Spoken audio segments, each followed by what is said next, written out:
Welcome to the Occupational Safety Leadership Podcast, episode number 324. Today we're going to talk about building relationships and trust in occupational safety. But before we get started, like, subscribe, all that good stuff to the podcast. My goal, of course, is for everybody to be a better safety professional than me. I'm doing everything I can to spread these lessons. Some of them, of course, are lessons learned the hard way.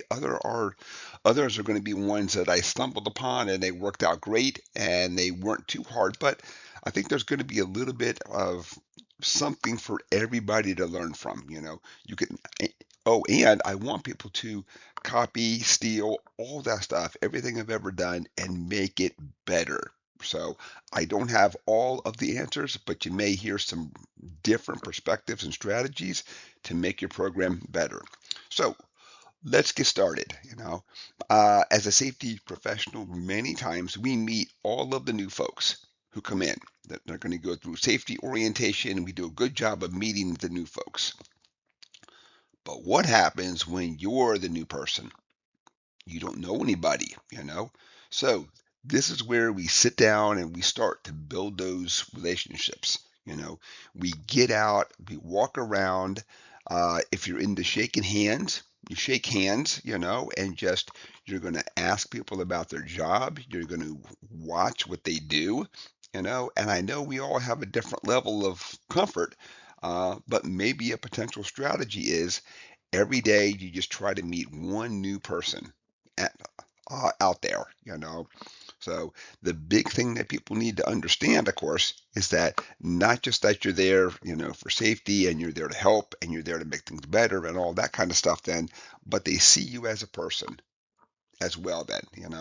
So, and because when they see you as a person, they know that you're a person that you can take something to and action will happen. Also, as a person, they know that maybe when they bring things forward, there's going to be a real easy fix then. So one of the big things that I like to do is I'll empower people, fix it yourself. If you're having trouble, come find me.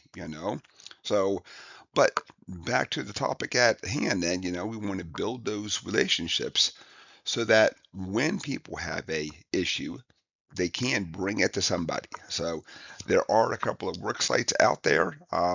Luckily, I worked in some fantastic places, but the stories I hear from people are just employees are just they're not told, but it's the culture is you keep your mouth shut, you keep your head down, and you just work. You don't bring up issues, you don't bring up problems. If something has to be solved, that's for somebody else. Your job is to literally make this widget. You are not to think outside the box. You are not to. So part of it, of course, is we're building these relationships, which is really easy when you've been there for a long time and everybody comes in for new hire orientation. But when you're brand new, this is where it's a little bit of a challenge because maybe they're when they see you, they think about past safety professionals. Maybe there was a person who stayed at their office the whole time and they knew somebody tackled it. Maybe they saw the email or saw somebody walking around with a clipboard, but maybe they didn't really interact with them.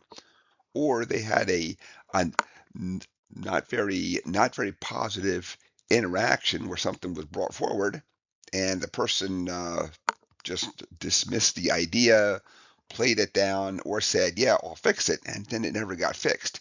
So we want to do what we can to bring forward, of course, obviously positive, proactive, and just like all things, when you meet somebody and somebody says, "Oh, here's all the hazards and here's this," you then ask them how to make it better, and all that stuff. Then, when something is not going to go according to plan, takes longer to do, you said that you would get to something at a certain time and it doesn't happen, you got to circle back and find them and not circle back and find them by email, literally person to person and say, guess what? I told you I was going to have this done on Friday. Something else came up of higher, a greater hazard had to be addressed, not just I forgot and I was drinking coffee and we're talking about football and before you know it, the day just got away from me, so I never got around to it. There has to be something of a greater hazard that has bumped your project a little bit lower. And then we go back and explain why and all that good stuff then. So, because not only do people like to be heard, but a lot of times as a safety professional, your word is your bond. Say that something is going to be done, you got to follow through, you know. And of course, that goes for many things in life and occupations and all that. But as a safety professional, a lot of times we are one person. There's not a whole department. There's not a whole fleet. There's not a whole 3 or 4 on every shift all over the place. It's a lot of times we are one person. So relationships are really important. It also helps people to be honest. You know, we all know that at times people will not give us the honest answer. They're going to give us the answer that they think that we want to hear. You know, that doesn't mean it doesn't make us feel good, but if that's not really what reality is, you know, we want folks um, to tell us the truth, be honest, of course, and all that stuff. So, with that, at this point, I'm starting to drone on. So, I'd like to thank everybody for joining me.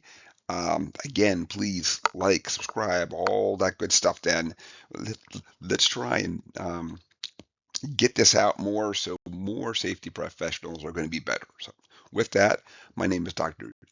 David Ayers. Thank you and have a safe day.